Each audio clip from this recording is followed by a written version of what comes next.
Welcome back to English class. Students, we are doing chapter 8 prepositions in English grammar, and in our previous class we solved exercise A.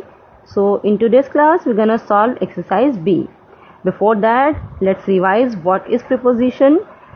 The words that show relationship between nouns and pronouns are called prepositions. Okay, so keeping that in mind, let's solve exercise B. What we have to do in exercise B? We have to complete the story using suitable prepositions. Okay.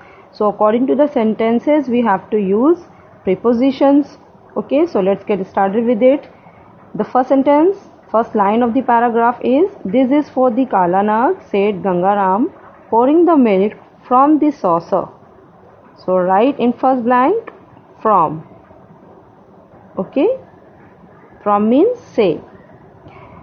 Every night I leave it outside the hole, beside the wall. Fill beside in the second blank. Beside means bagal mein. Beside the wall, and it's gone in the morning. In the morning. Perhaps it is the cat. We youngsters suggested cat, said Gangaram with contempt. So write in next blank with preposition. With contempt. No cat goes through that hole. Write through here, through that hole. Kala Nag lives there as long as I give him milk. He will not bite anyone in this house.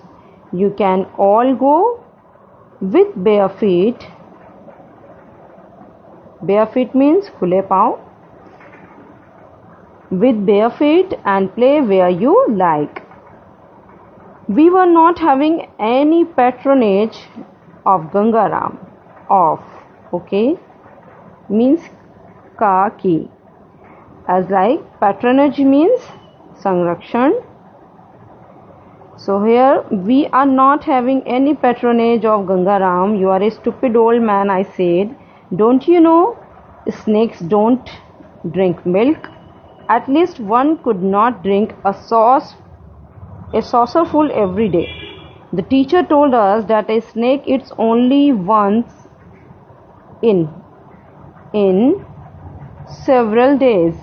We saw a grass snake which had just swallowed a frog. Swallowed means nigalna.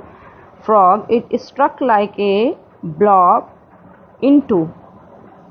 Because here it suggests the direction of going in. Blob into its throat, and took several days to dissolve and go to its tail. We have got dozens of them, okay, of them in the lab, methylated spirit. So with this we have done this paragraph. Let's move on to solve exercise C. We have to fill in the blanks with the correct option. So here we have two options, and we should use according to the sense of the sentence. So using prepositions is really important. It can change the meaning of the sentence. I told you this earlier also. So the first one is, I read a book dash he was waiting. Here we have two work. Read a book, he was waiting. During while दोनों की meaning होती है दौरान, means किसी काम के दौरान. लेकिन ये दोनों आपस में बहुत, they are different to each other. Okay, as like during is followed by a noun. As like she vomits during the film. And while is used to refer to a background period of time in which another activity happened. And it is very similar to during, although, but it is followed by a sentence, the whole sentence, as like having subject as like he, and verb as like was, helping verb. Okay, so they are not interchangeable. Means Hindi में दोनों की meaning जैसे दौरान है, लेकिन ये दोनों ही word during while आपस में अलग अलग हैं, इंटरचेंजेबल नहीं है, एक दूसरे की जगह पे यूज नहीं किए जा सकते। जैसे कि ड्यूरिंग को मैंने बताया कि ये नाउन को फॉलो करता है, जैसे during the film, during the film means film के दौरान, film is a noun hair.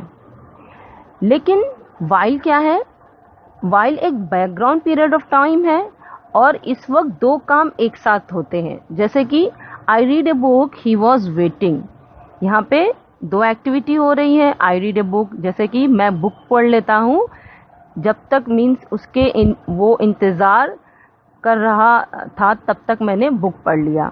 Okay, तो इस तरह से दो एक्टिविटी एक साथ हुई।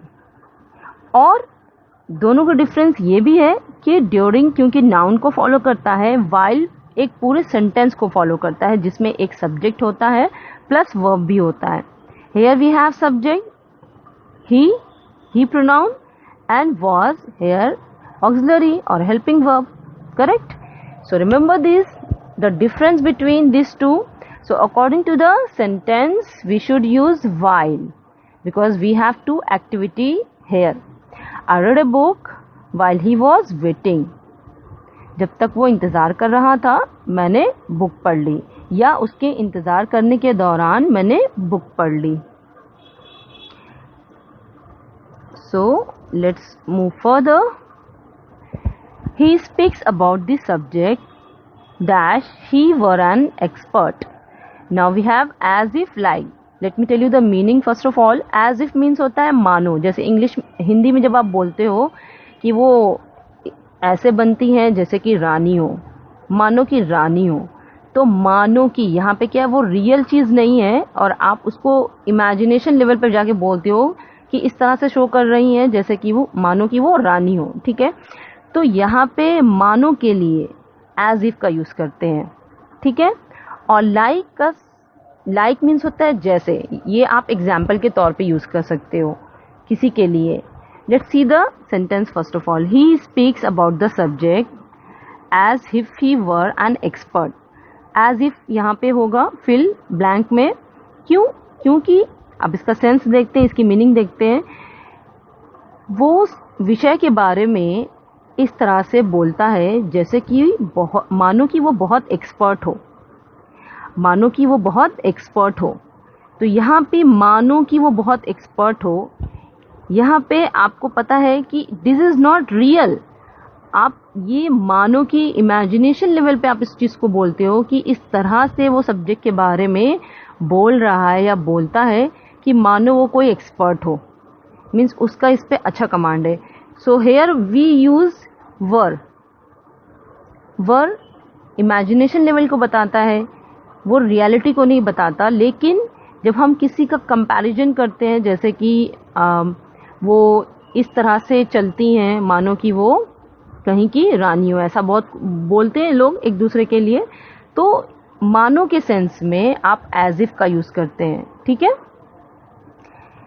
और लाइक वर्ड का यूज़ आप तब करते हैं जब कोई एग्जाम्पल के तौर पे आप किसी को बोलते हो एज लाइक। आप किसी को देखते हो और वो बहुत ही ज़्यादा अच्छा लग रहा है, तो सपोज कोई लड़की है तो आप उसको एडमायर करते हुए कैसे बोलते हो? She is looking like a fairy. वो बिल्कुल एक परी जैसी लग रही है, जैसी के सेंस में आप लाइक वर्ड का यूज़ करते हो। ठीक है, तो दोनों में डिफरेंस आपको समझ में आना चाहिए और जो सेंस हो उसी के अकॉर्डिंग आपको प्रीपोजिशन का यूज़ करना चाहिए। ठीक है, they manage to work together dash their differences of opinion. Although despite, although means होता है यद्यपि, डिस्पाइट मीन्स होता है के बावजूद। जैसे कि अब यहाँ पे सेंटेंस हम देखेंगे, इसका सेंस क्या निकलता है। They manage to work together despite. So correct preposition यहाँ पे कौन सा यूज होगा? Despite. They manage to work together despite their differences of opinion, means अलग अलग राय होने के बावजूद उन्होंने एक साथ काम किया। तो के बावजूद के सेंस में हम डिस्पाइट वर्ड का यूज़ करेंगे। ऑल्दो कब यूज़ करते हैं? जब हमें बोलना होता है कि हालांकि वो यहाँ नहीं आया लेकिन उसने अपना काम कंप्लीट कर लिया। तो although he didn't come here but or you can say yet he has completed his work. तो इस सेंस में आप although का यूज करते हैं, लेकिन यहाँ पे सेंटेंस में डिस्पाइट प्रीपोजिशन का यूज होगा क्योंकि सेंटेंस का जो सेंस जो मीनिंग है वो उसी से रिलेटेड है. ठीक है, let's go further. Next up is we all felt tired dash the hot weather. We all felt tired because of. So here preposition because of will be right. We all felt tired because of the hot weather. Now because of में क्या difference है? because का use हम क्योंकि के sense में करते हैं. जैसे कि मैं बीमार थी, वो यहाँ नहीं आया क्योंकि वो बीमार था, इस तरह से. So he didn't come here because he was ill. Because of reason बताता है, कारण, वजह को बताता है. जैसे we all felt tired because of the hot weather. गर्म मौसम के कारण या गर्म मौसम की वजह से हम सबको थकान महसूस हुई.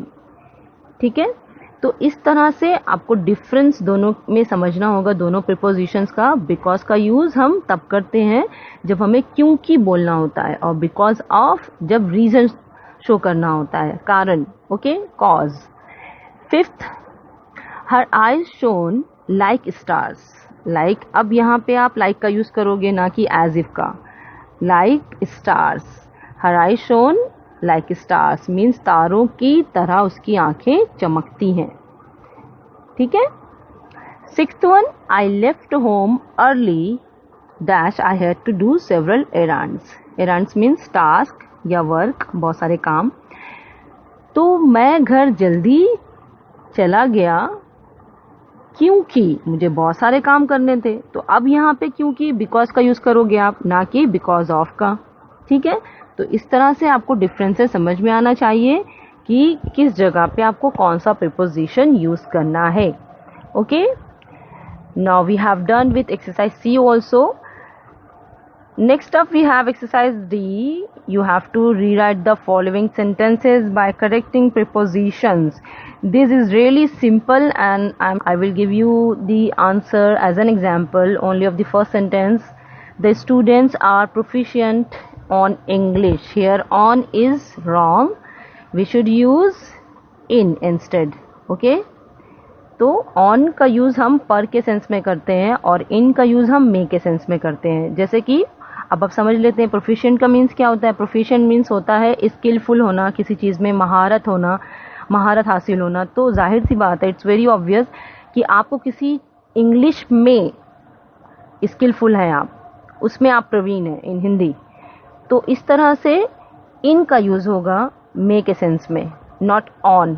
Okay, the students are proficient in English. तो विद्यार्थी इंग्लिश में बहुत ही प्रवीण है या योग्यता रखते हैं. ठीक है. सो as an example I have given you the first sentence. Now further on you can do it. I am doubtful on your achievements. अब इसमें क्या wrong है और इसकी जगह पे कौन सा preposition यूज होगा करेक्टली, ये आपको खुद करना है. ओके, ऑल द बेस्ट और I'll see you next class. Thank you.